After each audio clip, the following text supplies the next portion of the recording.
मन के परिप्रेक्ष्य में अथवा अध्यात्म के परिप्रेक्ष्य में दो महत्वपूर्ण बिंदुओं पर लगभग सभी जन चर्चा करते हैं, और वो है मन की एकाग्रता, मतलब मन की एकाग्रता और मन की निर्मलता। एकाग्रता के द्वारा ध्यान, एकाग्रता को प्राप्त करने के लिए ध्यान प्राणायाम साधन है, और निर्मलता को प्राप्त करने के लिए होश, सावधानी, सजगता, आत्मनिरीक्षण, आत्म सुधार की जिजीविषा, श्रेष्ठ कार्यों को करने की व्याकुलता के द्वारा उपलब्ध हो सकता है। दोनों दो विभाग है, एकाग्रता और निर्मलता। तो दोनों ही आवश्यक है। जैसे दो पहिए के बिना आगे नहीं बढ़ा जा सकता है, वैसे ही इन दोनों का भी महत्व है। पर यदि पहला और दूसरा लिखना पड़ता हो तो किसे पहला लिखा जाए और किसे दूसरा लिखा जाए?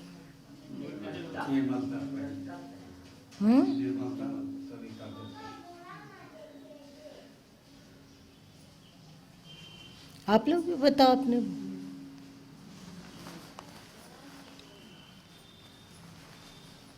बताइए।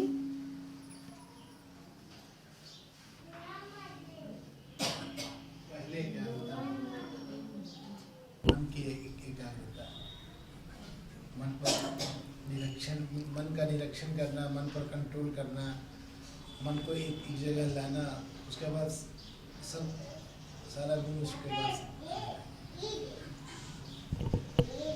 तुम लोग भी बोलो।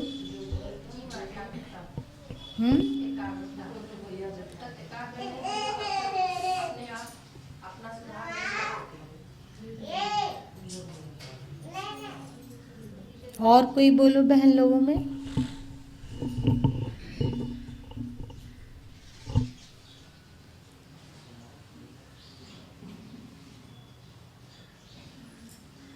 हिंदू जी सारा ज्ञान स्कूल में पढ़ाने तक ही सीमित है कि यहाँ बोल सकती हो कुछ? मैम,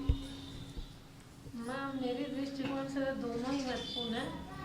निर्मलता, एकाग्रता के लिए पहले एक हमें कहीं आस्था चाहिए कि एक आस्था जिनको हम अपना आइडियल मानते हैं, उनके प्रति जब हम एकाग्रचित मन से उनको हम एक्सेप्ट करेंगे तो वो उनके जो गुण हैं वो हमें धीरे धीरे आएंगे, क्योंकि उनको हम आइडियल मान रहे हैं। और धीरे धीरे अगर आएगा मन में विकार, जैसे जानेंगे विकार क्या है, फिर विकारों को हटाने के लिए, जैसे हमारे आइडियल आप हैं, हम सभी के आइडियल आप हैं, तो आप जो हम लोग को कहते हैं कि ये करो ये नहीं करो, तो हमें गाइडेंस मिल रहा है। मन चित्त एकाग्र हो करके अगर मन निर्मल धीरे धीरे अगर करें तो मेरे ख्याल से दोनों ही बहुत महत्वपूर्ण है। लेकिन पहले एकाग्रता ही लगता है। हाँ, एकाग्र, हाँ। कहीं पर जब कोई जहाँ एकदम आदर्श में कहीं जब तक मन नहीं टिकाएंगे तब तक कोई लक्ष्य मिलेगा नहीं। ऐसे तो अगर निर्मलता का ज्ञान भी कहाँ से आएगा? जब तक किसी पर मन एकाग्र नहीं होता है तो उनके आदेश निर्देश को एक पर एकाग्र होना मतलब कहीं जो अभी इन्होंने कहा आइडियल बना लिए, अपने हमारे वे आदर्श हैं, तो तदनुरूप अपने जीवन को गढ़ने की एक ललक पैदा होती है, प्यास पैदा होती है कि हमें उसी तरह अपने आप को ढालना है। और एक बात है कि यदि आइडियल के प्रति बहुत ज़्यादा सम्मान हो और स्नेह हो, प्रेम हो, तो स्वाभाविक ही मन की निर्मलता की ओर जोर मारेगा या नहीं मारेगा। यदि किसी आदर्श व्यक्तित्व को हम आदर्श मानते हो तो तदनुरूप आचरण अथवा तद वाक्यों का अनुसरण के लिए तो अंदर में अजीब तरह की उत्कंठा होगी कि अभी ये वो ये बोल रहे हैं, अभी ये बोल रहे हैं, वो ये दिशा दर्शन दिए, वो दिशा दर्शन दिए। तो क्या सर्वप्रथम किसी आइडियल व्यक्ति के प्रति प्रेम अधिक कीमती है?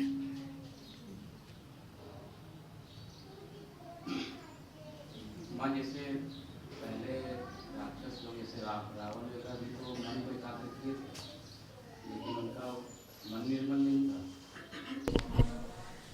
तो माँ इसमें जैसे निर्मलता पे ज़्यादा जोर देना चाहिए कि मन निर्मल रहेगा। जैसे आपको कहावत याद नहीं है, भगवान भी बोले ना, ऐसे भगवान राम की निर्मल मन वाले हमको ज़्यादा पसंद है। हो सकता है बुद्धि नहीं है, कुछ नहीं हो, लेकिन छल नहीं है उसके अंदर और निर्मल मन हो, तो माँ उसमें ज़्यादा रावण और जो असुर लोग थे उन्होंने मन एकाग्र तो किया, पर उनका कोई आइडियल नहीं था, उनके आँख के सामने कोई आदर्श नहीं था। वे मन माना आचरण कर रहे थे, जो मन किया, जैसे मन किया। वे ध्यान में गए, बहुत सारा मंत्र जाप किए, और रावण तो इतना अधिक विद्वान था, इतना ज्ञानी था कि वेद पर भी भाष्य लिखा। पर तुम एक समझ सकते हो कि एक अज्ञानी और असुरी वृत्ति वाला जब वेद पर भाष्य लिखेगा तो क्या करेगा?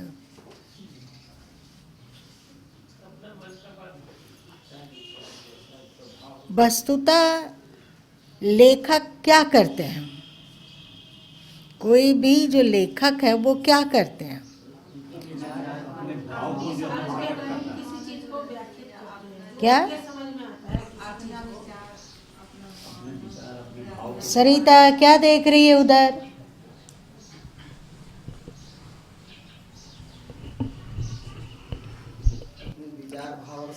एक तरह से सोचो, दूसरे के कंधे पर रखकर अपना गोली चलाना, यही होता है। होता है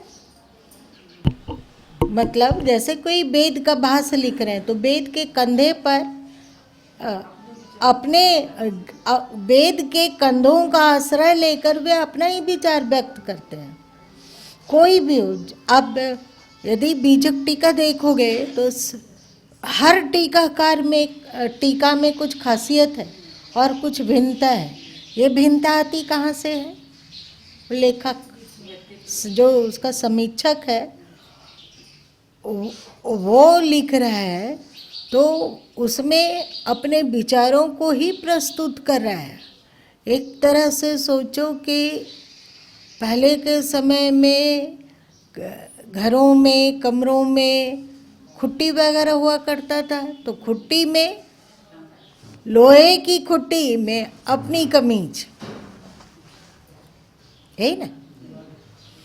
तो रावण भी वेद का भाष्य लिखा, पर निश्चय ही उसका होगा कि जावत जीवेत सुखम जीवेत ऋणम कृतम घृतम पीवेत, ऐसे ही लिखा होगा। अभी तो उनका भाष्य दुर्लभ है, कहीं का दुक्का पीस होगा, कहीं तो नहीं पता है, पर दुर्लभ है, लुप्त प्राय है।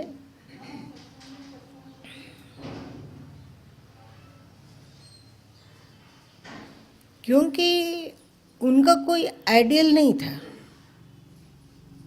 ठीक है कि शंकर जी को मानते हो, पर शंकर जी को मानना बिना आइडियल का ऐसे ही समझो कि आकाश में महल बनाना है बिना आधार का। क्योंकि शंकर जी उपदेश करने नहीं आए, और जो शंकर जी का उपदेश है भी वो किसी समझदार के बिना उसे समझा पाना आसान नहीं है। जैसे अभी हम लोग गीता पढ़ डालें पूरा का पूरा, तो हम लोग कितना समझेंगे? और कोई समझाता हो जो कि इसके मर्मज्ञ हों, थोड़ा इसमें डूबे हों, अथवा जिनका आचार विचार बहुत हद तक गीता के आचार विचार से साम्य रखता हो, तो वे समझाएंगे तब ज़्यादा समझ में आएगा कि अपने भी पढ़ लेंगे तो ज़्यादा समझ में आ जाएगा। समझाएंगे तब, चाहे कबीर बानी हो, चाहे कृष्ण बानी हो, चाहे अन्य शास्त्रों की बानी हो, तो आइडियल की आवश्यकता पड़ती है, आदर्श की आवश्यकता पड़ती है। विवेकानंद जी में बहुत अधिक क्षमता थी। याद है ना कि एक पुस्तक की दुकान में वे रुके थे और उन्हें कोई पुस्तक पसंद आई थी और वे उसको उलटने पुलटने लगे थे। करीब थोड़ी देर तक उसको उलटते पुलटते रहे तो वो जो दुकानदार था वो क्या बोला, बताओ तुम, ये तो प्रसिद्ध कहानी है। हाँ, वही कि आपने पुस्तक को पढ़ तो लिया पर आप जानोगे क्या, आपको याद थोड़ी रहेगी, आप पुस्तक खरीद लीजिए। तो विवेकानंद जी बोले कि मैंने अमुक पृष्ठ पर ये बात पढ़ी, अमुक पृष्ठ पर ये बात पढ़ी, अमुक पृष्ठ पर ये बात पढ़ी। बहुत बुद्धि के सागर रहे विवेकानंद जी। आज उनकी पुस्तकों को भी पढ़ोगे तो दांतों तले उंगली दबानी पड़ती है, इतनी विद्वता है उनकी पुस्तक में। लेकिन यदि वे रामकृष्ण परमहंस जी के शरणागत नहीं होते और रामकृष्ण परमहंस जी के प्रति उनकी अथोर भक्ति नहीं होती, तो क्या आज जिस विवेकानंद जी को हम लोग देख रहे हैं वही विवेकानंद जी रहते हैं, बदल जाते अथवा कुछ और ही होते।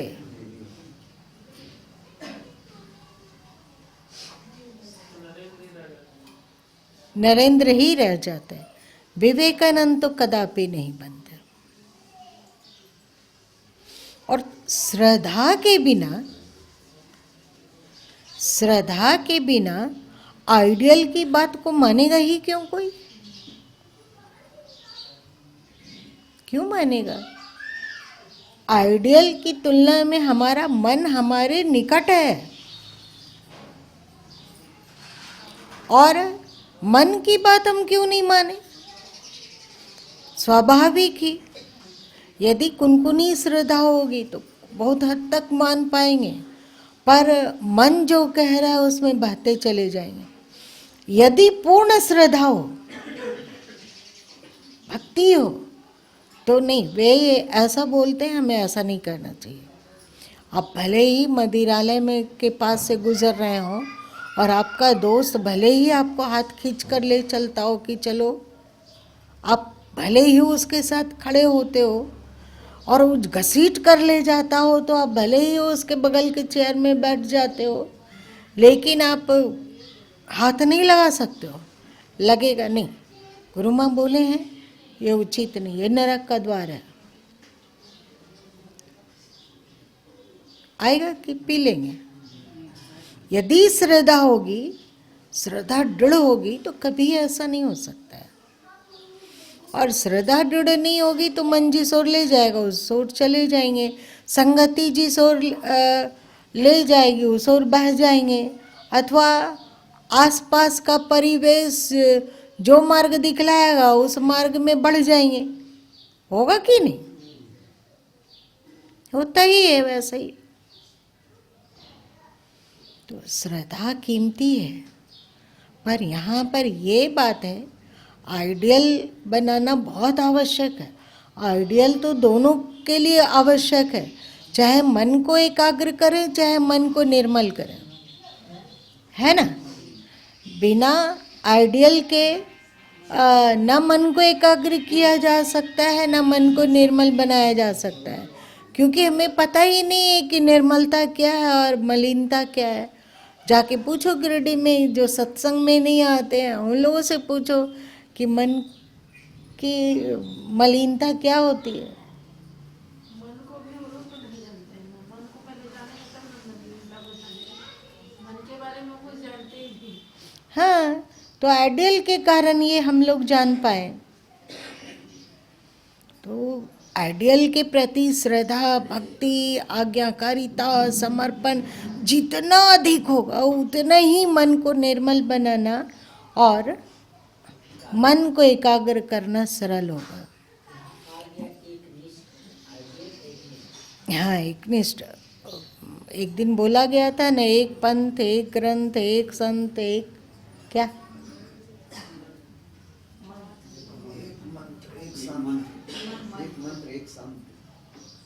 पांच चीज बोला गया था।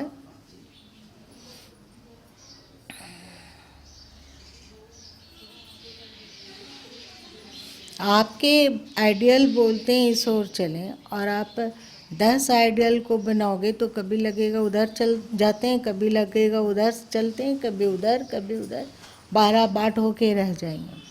चलो ये तो समझ गए कि एकाग्रता और निर्मलता दोनों को आधार चाहिए, और वो है एक आदर्श व्यक्तित्व के प्रति अथोर भक्ति, समर्पण, श्रद्धा, है ना।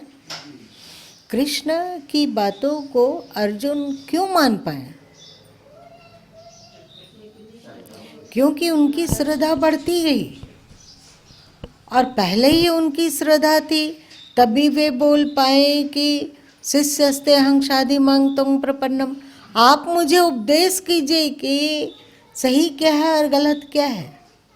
मैं आपकी शरण हूँ, आपका शिष्य हूँ, मुझे उपदेश कीजिए। श्रद्धा थी, पर गीता का उपदेश सुनते सुनते उनकी श्रद्धा बढ़ते गई, और अंत में वे बोल दिए करिष्ये वचनम तव। याद आई? आप जो कहेंगे मैं उसी ओर चलूँगा। और अर्जुन चले, ऐसा नहीं है कि भीष्म पर बाण चलाने में उनका हृदय नहीं कांपा होगा। सोचो, बचपन से ही, और वे बहुत प्यार करते थे भीष्म पितामह को, उनके प्रति पूजनीय भाव था। वे उन अपना प्रति पितामह मानते थे ना, और उनके प्रति अथोर प्रेम भी था। कांपा होगा हृदय, पर क्योंकि श्री कृष्ण का मंतव्य यही है, अधर्म के पक्षधरों का विनाश ही अभी उद्देश्य है। तो जितना अधर्मी लोग दोषी होते हैं, उतना अधर्मियों के पक्षधर लोग भी दोषी होते हैं। तो इसी कारण कर्ण भले ही बहुत दाता दानी रहा हो, तुम लोग कौन, दिनकर जी लिखे हैं ना, कर्ण पर एक रश्मि रथी, आकाश पाताल का गान करते गए, और पढ़ने पर ऐसा लगता है कि कर्ण से ज्यादा श्रेष्ठ तो कोई है ही नहीं महाभारत के इतिहास में। पर कुछ भी हो, है तो अधर्म के पक्षधारी लोग। अधर्म के पक्षधरता लेने के कारण उनका विनाश हुआ। जितना विनाश दुर्योधन का हुआ, उतना ही विनाश भीष्म पितामह अथवा कर्ण इत्यादि का भी हो गया।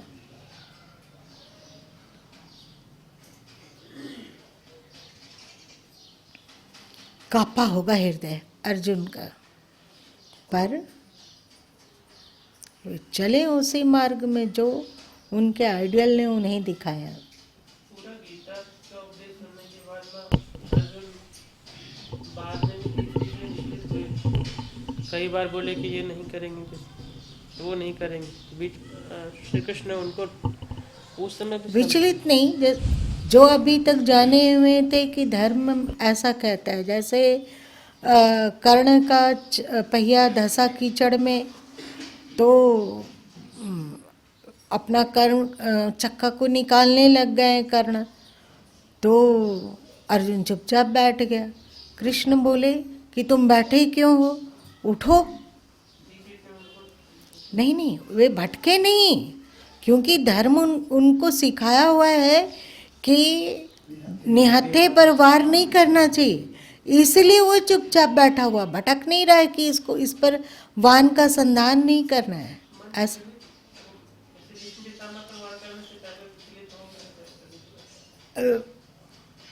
उस समय तो विचलित हुआ, पर कर्ण को मारते समय स्पष्ट रूप से कि वो निहत्था है।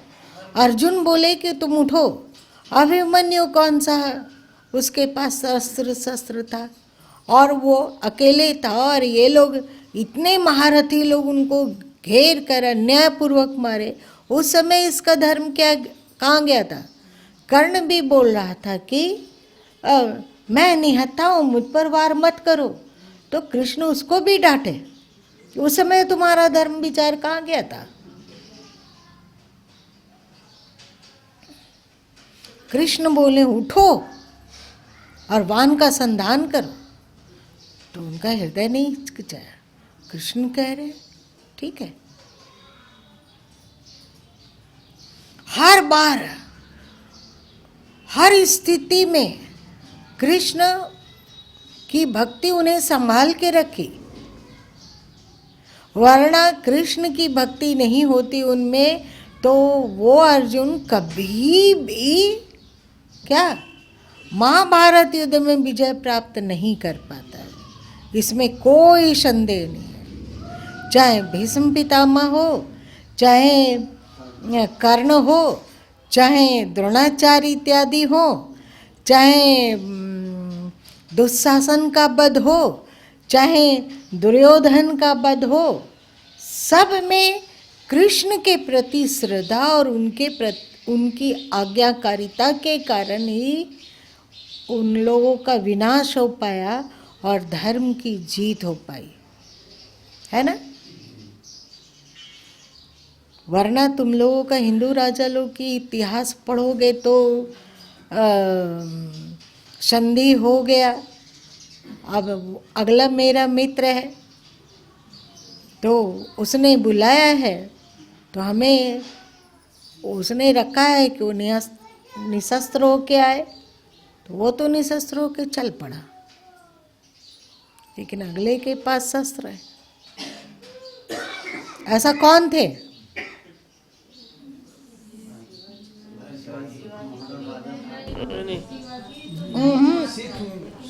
अलाउद्दीन खिजली और रतन सिंह।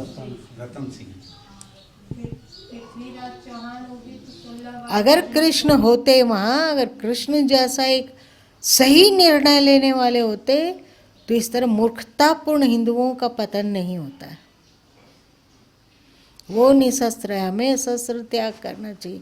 अरे भाई उसका भी चेकिंग करवा लो, अपना भी चेकिंग कर लो, नहीं, उस पर भरोसा करना होगा, अंध भरोसा।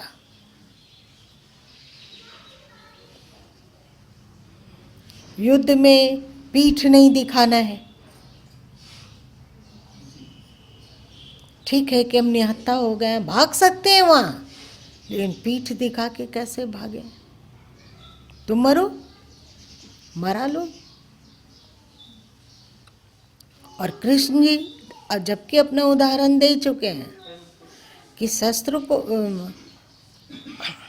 जीतने के लिए यदि भागना पड़ता हो तत्क्षण तो भाग जाओ।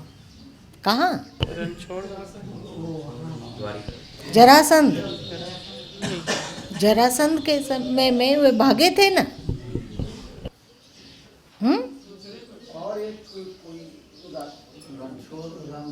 इसीलिए तो उनको रणछोड़ कहा गया। और हिंदू लोग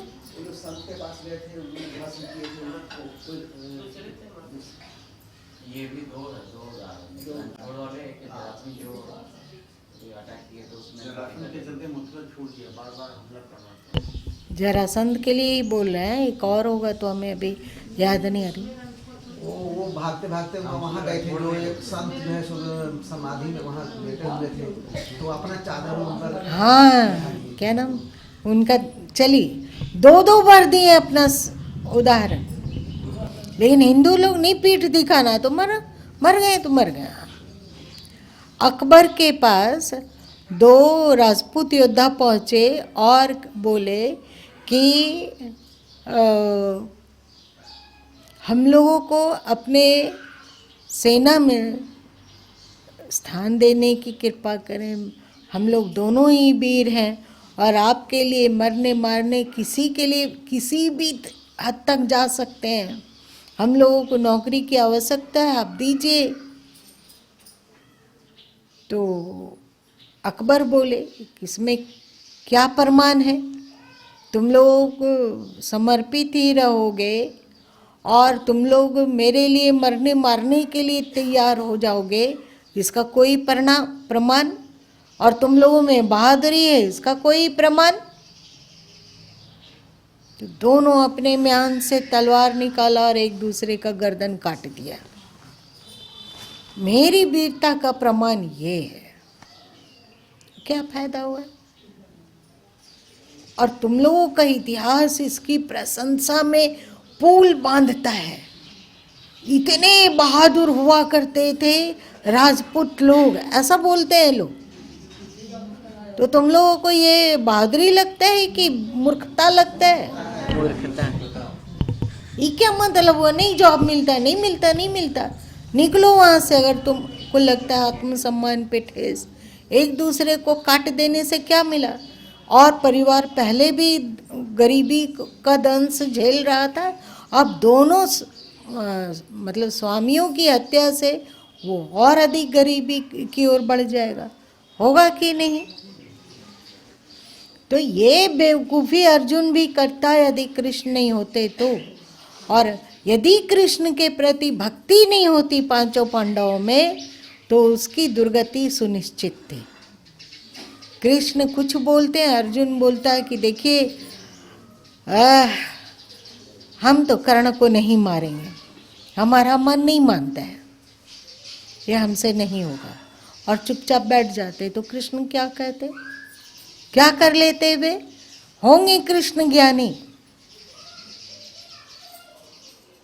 पर अर्जुन का वो क्या भला कर लेते हैं? दुर्योधन से युद्ध के समय में श्री कृष्ण भीम को इशारा किए कि जंगा में मारो गदा, याद है ना? तो यदि भीम सोचता कि जंगा में गदा का प्रहार तो धर्म विरुद्ध है, ये हम नहीं करेंगे, वो सीधे कह देता ये हमसे नहीं होगा। तो कृष्ण जी क्या कर लेते? क्या कर लेते? युद्ध नीति के विपरीत है जंगा पे चोट करना। कृष्ण जी नहीं ना कुछ लाभ भला कर पाते। जरासंध को कृष्ण जी इशारा किए भीम को, फाड़ डालो। नहीं, फाड़ा गया तो दोनों आंख के बार बार चिपक जाता था। कृष्ण मतलब तिनका को विपरीत दिशा में फेंक दिए। भीम समझ गया और दोनों सट गया। इन सब चीज़ों से, और ऐसे ही घटना पूरा महाभारत पढ़ जाओ तो लगता है कि पांडव लोग यदि सुखी हो पाए, विजयी हो पाए, तो केवल और केवल कृष्ण की भक्ति के कारण, कृष्ण से भी नहीं, कृष्ण के प्रति जो भक्ति थी उसके कारण उनको विजय मिला। कृष्ण अकेले कुछ नहीं है।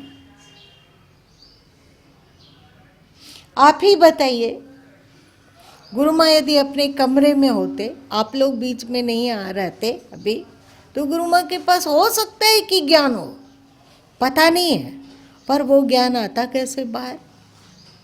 तो वक्ता से बड़ा श्रोता होता है।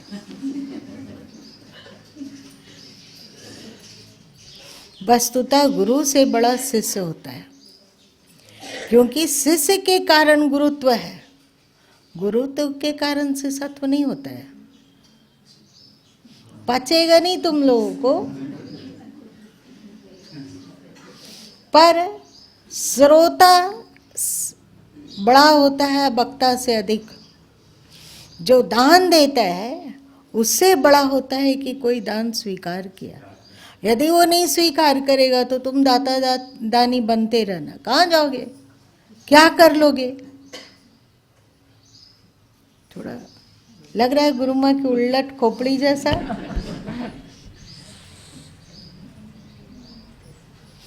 अच्छा बताओ तुम लोग, यदि तुम लोग आश्रम में से नहीं जुड़े होते तो अभी तक जो तुम लोग दान कर पाए हो वो कर लेते? स्वप्न में भी कुछ भी हो, सत्संग सुनने की अभी रुचि हो, ध्यान करने की प्रवृत्ति हो या और कुछ भी तो नहीं संभव। अगर अच्छी बुद्धि हो रही है, अच्छा कर्म करने की प्रवृत्ति पैदा होती है तो उसका बहुत बड़ा कारण है कि आप सत्संग में आए, सुने। देखने में लगता है कि गुरु कृपा से आप उस बेवहियात का कदम मार्ग में जाने से बच गए, अथवा आप अच्छा मार्ग में चल रहे हैं गुरु कृपा से, लेकिन वस्तुतः आप अपनी कृपा से सब कुछ कर रहे हो। दान दे रहे हो तो ये उनकी कृपा है, तुम नहीं दे पा रहे हो। ईश्वर धन दिया आपको, और कोई है जो कि आपका चीज को ग्रहण करने के लिए सहमत हो गया, वरना आप अपना जगह में रहो।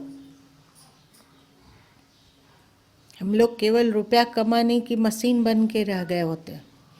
जब तक जीते तब तक परिवार है, परिवार के लिए रुपया कमाना है, इसको ऐसे जोगो वैसे जोगो, हाय हाय करते करते मर जाते हैं। गुरु जितना महत्वपूर्ण है, शिष्य भी उतना ही महत्वपूर्ण है। यदि अधिक नहीं तो कम भी नहीं, बिल्कुल नहीं, किसी हालत में नहीं। आप में शिष्यत्व ना हो तो भले ही ईश्वर साक्षात आपके गुरु बन के आ जाए, पर वे आपका कुछ भी भला नहीं कर सकते।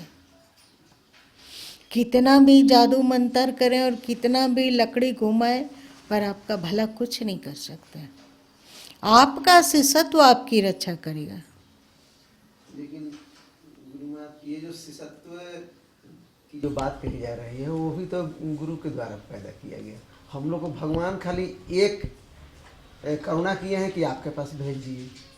इसके बाद जो भी अब यहाँ हो रहा है, जो भी शुभ सुमंगल हो रहा है, वो सब तो आपके कहा, चाहे वो शिष्यत्व हो या दान की प्रवृत्ति हो या ज्ञान हो या ध्यान हो, जो कुछ भी है वो तो सब कुछ आपका दिया हुआ है और आप ही के अनुसार हो रहा है।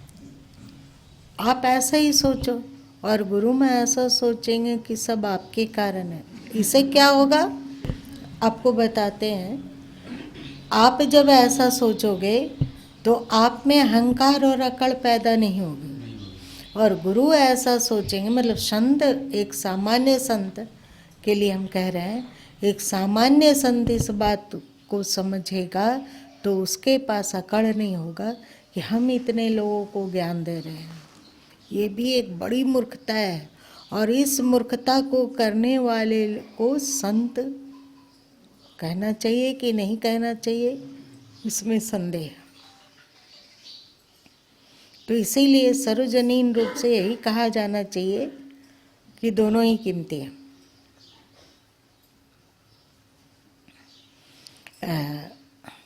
कभी कभी बाबूजी हैं सो आकाश पाताल की बात करने लग जाते थे कि आपके कारण ऐसा हुआ, आपके कारण, आपकी बुद्धि के कारण ऐसा हुआ, आप, मेरी बुद्धि यदि अच्छी हुई सुधरी तो आपके कारण हुआ, आप भगवान हैं, आप मेरे लिए भगवान हैं, ऐसे बोलने लगते थे। तो गुरु माँ बोलते थे ये गुरु माँ भगवान नहीं, आप भगवान हैं। आपका प्रारब्ध, आपके प्रारब्ध के कारण मेरी बुद्धि अच्छी हुई और आपको सही मार्ग दिखाने की काबिलियत आई और आप उसको एक्सेप्ट किए, सब आपके अच्छे प्रारब्ध के कारण। कभी कभी सरकार प्रभु जब आकाश पाताल गुरु माँ की प्रशंसा में कर देते थे और हाथ जोड़ लेते थे कि या देवी सर्वभूतेषु इत्यादि इत्यादि, तो गुरु माँ कहते थे कि गुरु माँ का कोई भी इसमें बड़प्पन नहीं है, वो आपके तप के कारण गुरु माँ में ऐसा शिष्यत्व जागा। इसका मतलब ये नहीं कि तुम लोग गलती करना और कहना कि आप ही के पाप के कारण हमारे में दुर्बुद्धि जागी, ऐसा नहीं कर देना। भस्मासुर की तरह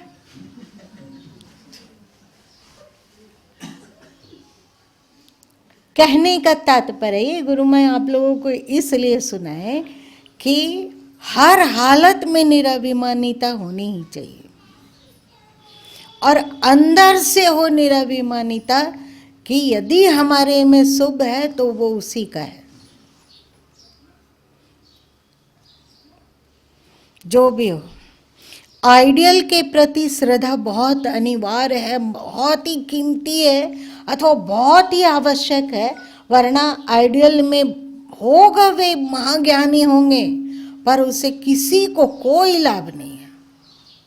उनका ज्ञान से वे स्वयं बड़े हैं, उसके द्वारा आप बड़े नहीं हो सकते हैं, उसके द्वारा आप बड़े हो सकते हैं। तो एक ही उपाय है कि उनके प्रति आपको अथोर श्रद्धा हो, जैसे अर्जुन का कृष्ण के प्रति था। तो दोनों में ही आइडियल के प्रति, अपने आदर्श के प्रति भक्ति होनी आवश्यक है, पर एकाग्रता और निर्मलता इन दोनों में से बढ़िया से देखो तो एकाग्रता का साधन है कि आप ध्यान करते हो, सुमिरन करते हो, प्राणायाम करते हो और अलग अलग उपाय करते हो। ध्यान की भी अनेक विधि है, उसके द्वारा आप मन को समेटते हो, ये बहुत अच्छी बात है। पर इससे आपका मन निर्मल हो ही ये जरूरी नहीं है। अगर जरूरी होता तो रावण इत्यादि तपस्वियों का मन निर्मल हो गया होता, पर नहीं हुआ।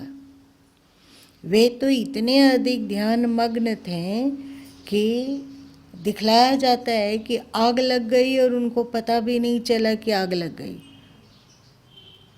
है। ऐसे ऐसे तपस्वी में, लेकिन उनका मन निर्मल नहीं हुआ। केवल ध्यान से अथवा जप करने से किसी का मन निर्मल नहीं हो सकता है। केवल इसको करोगे तो आपका मन निर्मल नहीं हो सकता है। तो मन निर्मल कैसे होता है? एक ही कर्म, एक ही, जहाँ तुम्हारा कोई स्वार्थ ना सदता हो, वहाँ आगे बढ़कर उसके लिए कार्य कर दो।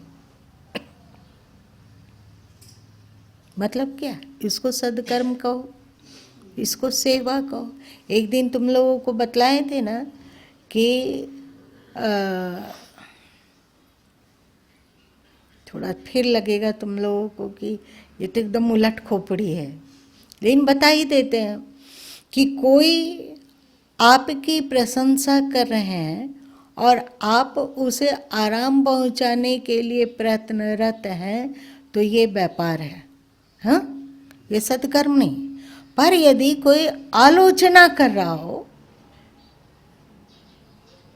फिर भी उसके प्रति आपके दिल में हो कि सर्वे भवन्तु सुखिनः, वो सुखी रहे, उसको सद्बुद्धि मिले, और यदि आवश्यकता पड़े कि आप उसकी सहायता कर सकते हैं तो कर दिए, तो ये निष्काम कर्म हो गया।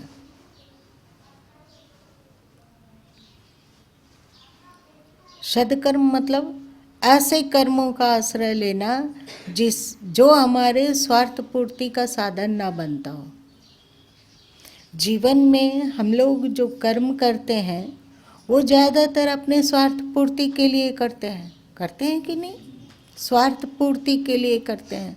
तो कुछ ऐसे कर्म अपने जीवन में अवश्य चुनो कि जिस कर्म को करने से आपकी स्वार्थ सिद्धि तो नहीं होती, पर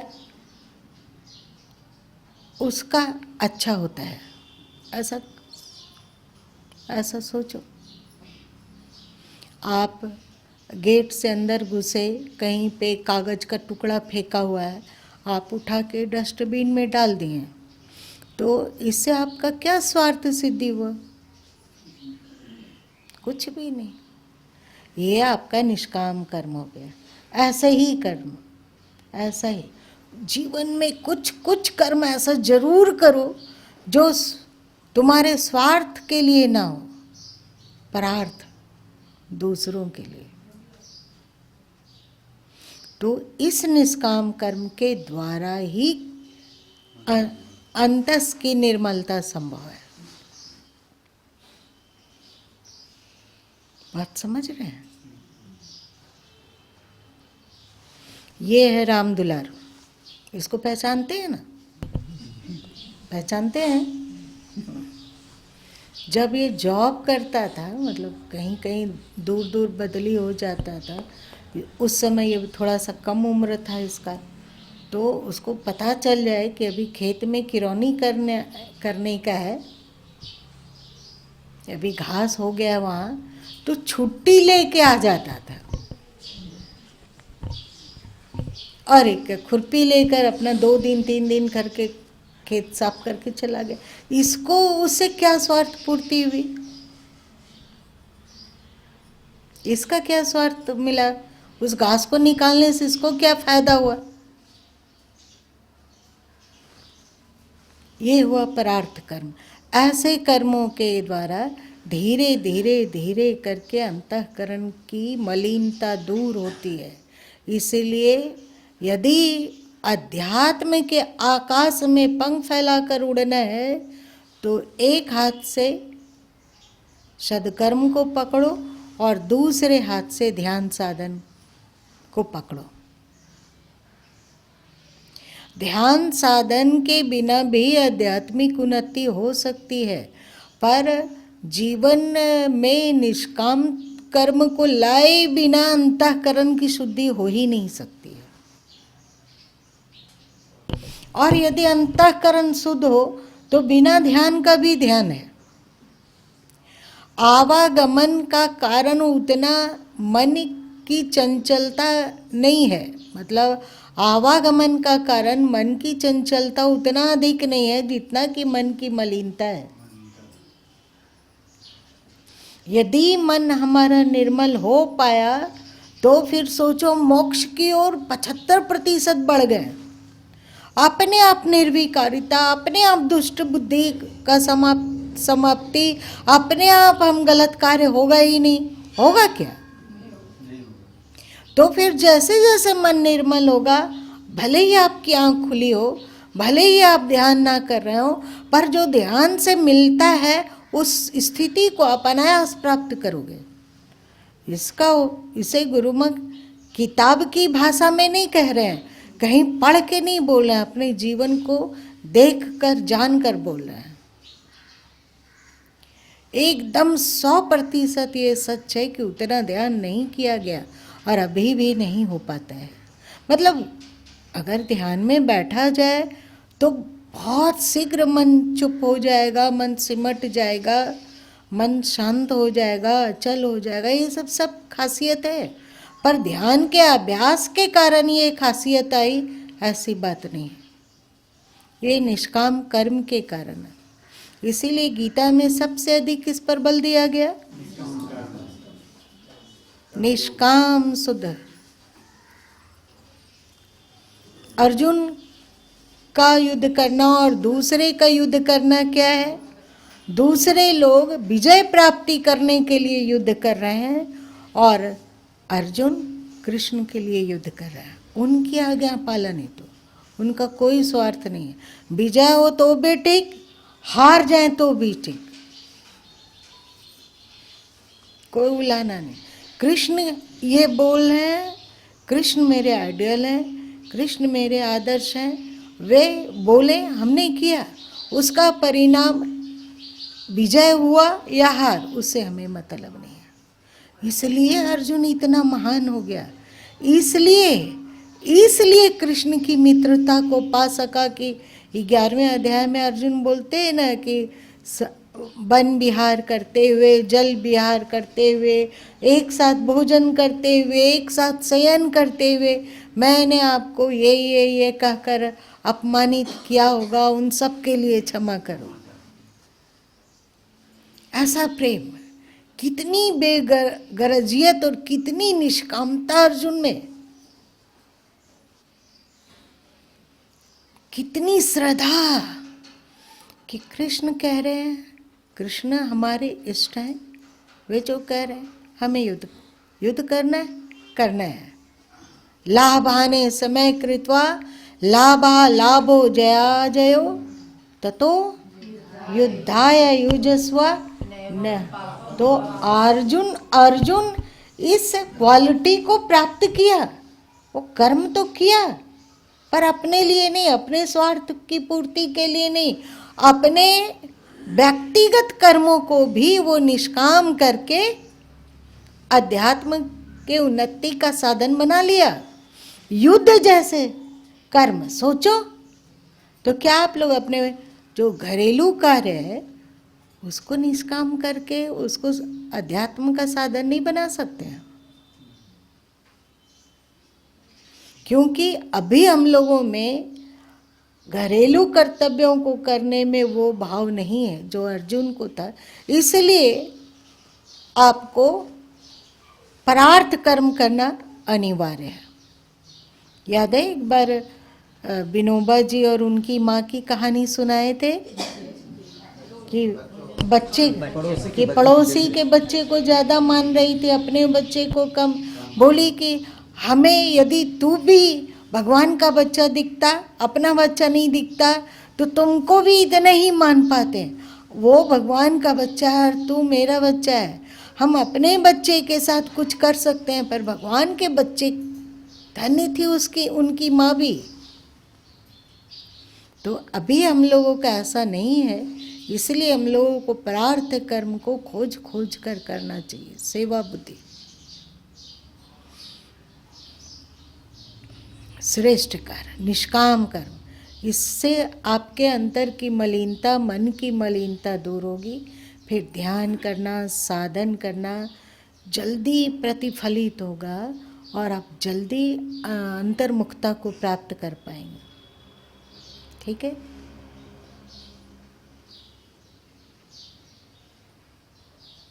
फिर चुप्पी और सन्नाटा, समझ में नहीं आई? बहुत महत्वपूर्ण सूत्र प्राप्त हुआ, उसका मनन और उसके अनुसार आचरण करना।